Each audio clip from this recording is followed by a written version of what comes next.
welcome back to the Building Bigger Lives podcast. I'm Kathryn Peterson here with my co-host, Michael Regan. And we, if you can see by the background, first, we're together. And second, we are at the HousingWire Conference, the gathering. And Michael's going to fill you in a little bit on the event and a little bit high level why we're here. And we wanted just to give you a brief overview today of the event and what we loved about it. So listen up and let's get going. Hi, Michael. Great to see you, Kathryn. And yes, it's really fun to be at this event. This is my second year in a row. I attended last year at their event at Camelback Inn in Paradise Valley, Arizona. And when I attended last year, I really went because the marketing of this event was built around the idea of bringing together the top performers in both real estate and mortgage lending to one space. And by top performers, I don't necessarily mean production leaders. I mean performers as organizations. And these are organizational leaders. You get such a strong mix of the C-suite at an event like this. And I've not been able to find that at another event. You can find these folks at other events around the country if you're willing to be on the road all the time.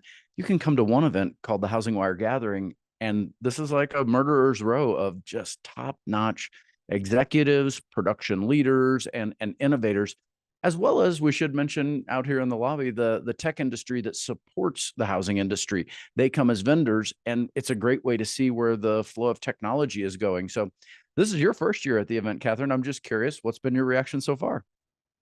It's been a different event, and I've been to a lot of events over my career, and this one is just a little bit more high level. So you're hearing more about strategy and big picture and forecasts and things that maybe the average daily originator on the street may not be as involved in, but it's great as someone who's in the industry to hear about what the top leaders are thinking about and doing in their daily lives, what they're worried about, what's keeping them up at night. There's been some great questions about that. Plus, it's just a different group of people, and the conversations are a little different. So instead of, hey, what are you doing to build business? People are saying, hey, tell me about how you got started, or tell me about a big challenge that you're having right now. So just the conversations are a little different. And that's one of the things I love about it. The last thing is, what's different is some events have tried to wrap in the real estate industry, but this one does it really well.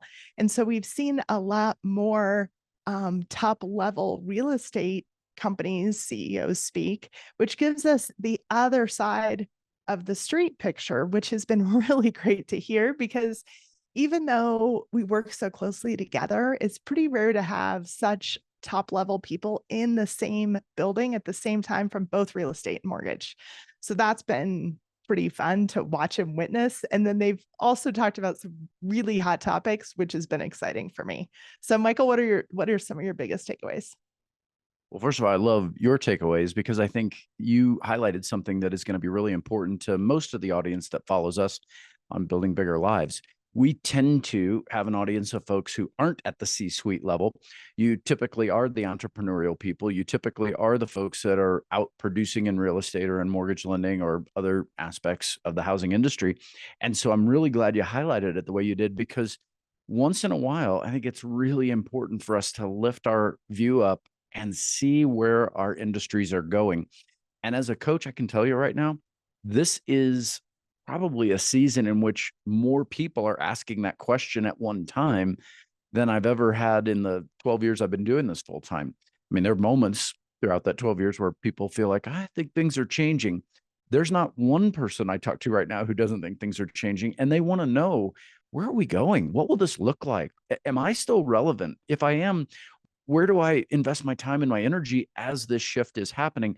So I think it's excellent that you pointed out what we get to hear from in these leaders, because that's their full-time job. Their full-time job is staying focused on what's happening after what happens next. So for me, it is great once a year to get this really great. It's like a chiropractic adjustment. I leave feeling like, okay, I'm back in alignment. I'm ready to gear up and focus forward. So yes, that for me was a very similar takeaway. The other thing that's great at an event like this is if you play out any event you've been to, you'll have formal meeting times, and then you'll have some informal time, some downtime.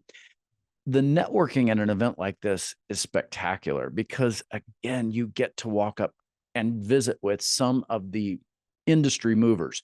that doesn't happen in very many rooms. I know last night was really fun at one of our dinners. You got a chance to walk up and say hello to someone that you had met on Clubhouse 5 years ago. I'll let Kathryn fill you in on Clubhouse. Tell us a little bit about how that felt. And just as an example for our audience, what it's like to be in a room like this.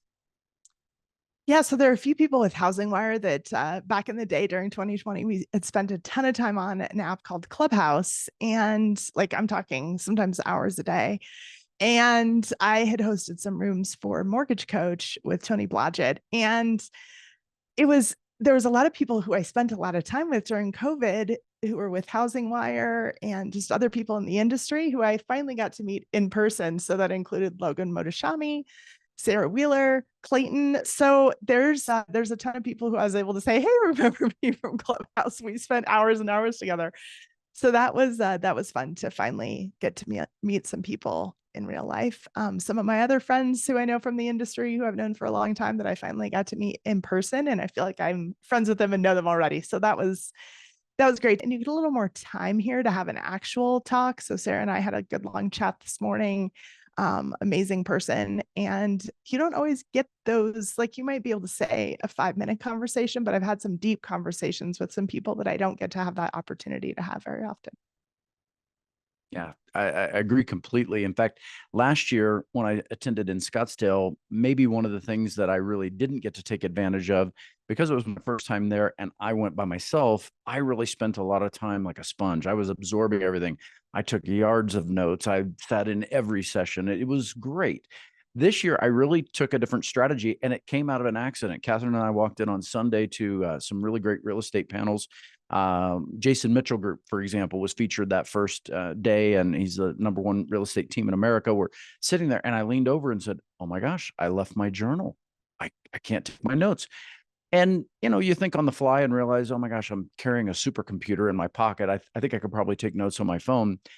And found this time was different because as I was focused on taking notes on my phone, I'm really only focused on the key takeaways rather than being like a scribe and taking every note I could.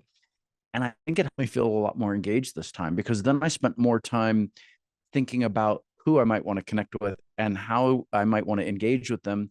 And that's been really fun. So I agree completely with what you said. And I'm so glad you experienced it your first year, because if anything, that was probably my big miss last year. So in the event that you're at all intrigued by the HousingWire gathering and thinking about attending this event in the future, take note of that. I think being a participant in 7 or 8 hours worth of meetings is rich, but it's those times outside of the room where you really get to connect with real people that maybe you've interacted with on LinkedIn, maybe you've interacted with them on other social media or Clubhouse in the past.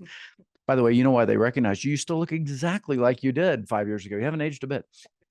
And so I hope if you're listening and at all intrigued by this, certainly you can go look up HousingWire's website. You can see who they are, what they're all about. I personally believe they're not paying me for this endorsement. I think they are the best neutral party in the housing industry. They have that unique ability to pull everyone together without an agenda that favors any one side. And for me, maybe as a guy trained as a journalist back in college, that feels authentic. I don't feel like I'm being sold. I don't feel like I'm being pitched. In fact, I'll leave my comment with that. If you do choose to attend, but your fear is, yeah, I don't need another pitch fest. I mean, it's rare, if not at all, that anyone stands on the stage pitching. I won't say it'll never happen, but compared to any other event I've been to, this is minuscule. And it's really easy to filter that out if the pitch isn't something you're interested in.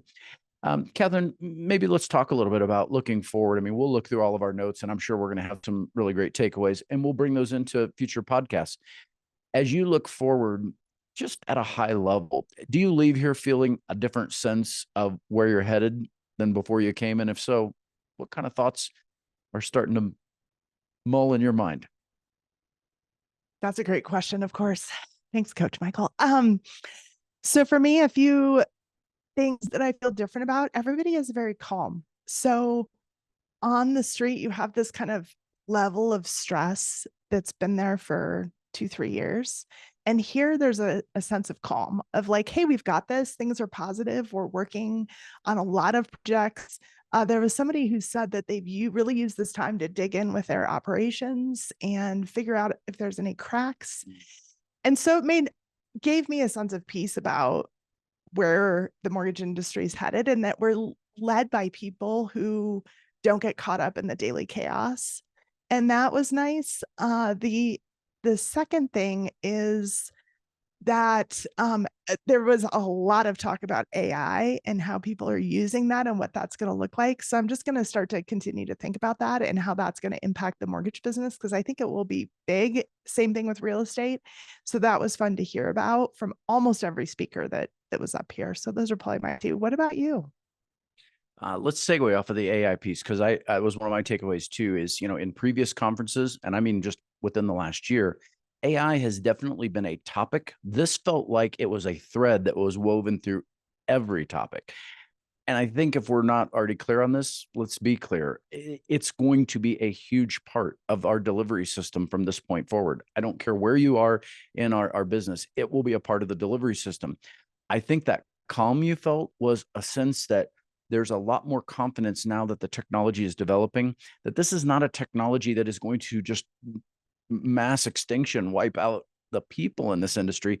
It's going to allow us to level up and perform, maybe much like we heard in the hype in the past. We're starting to see the evidence of it. So I think these leaders are starting to get a little more confident that, oh my gosh, we're really going to be able to level up this experience, lower some of the cost of the overall production of a transaction, and ultimately deliver it for customers. So totally agree on the AI piece.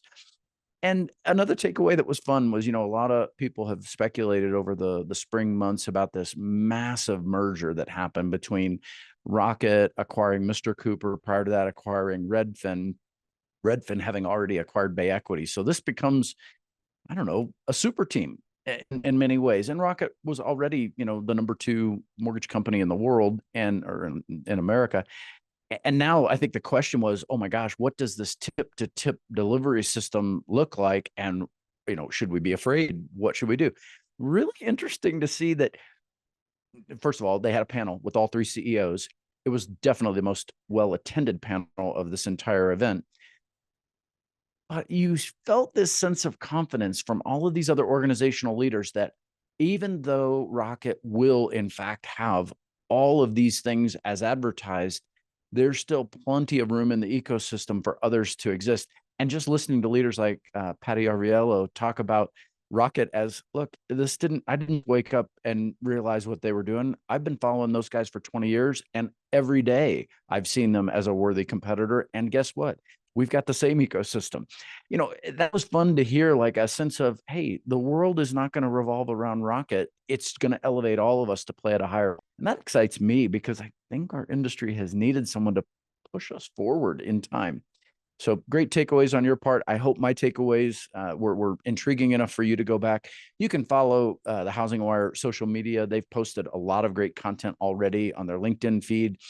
We hope that you'll go find some of that content and use it to help shape some of the things you're going to be working on as you're preparing your summer focus plans. And listen, Kathryn and I are going to break these things down on future episodes as we digest the notes and start thinking about where those things apply. And we'll probably bring some guests that we ran into here that have all communicated interest in joining us on the podcast. So we'll see if we can continue to bring you some great guest presenters. And Kathryn, any closing thoughts before we take a wrap on this year's Housing Wire?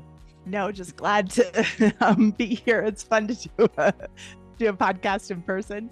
So, because we rarely get to, this is our first one that we've done together. So glad to be here. And thanks so much for joining us on the Building Bigger Lives podcast. You can find us on Instagram, Spotify, YouTube, and all the places that you find your podcasts. Thanks so much for listening. Please share, please like.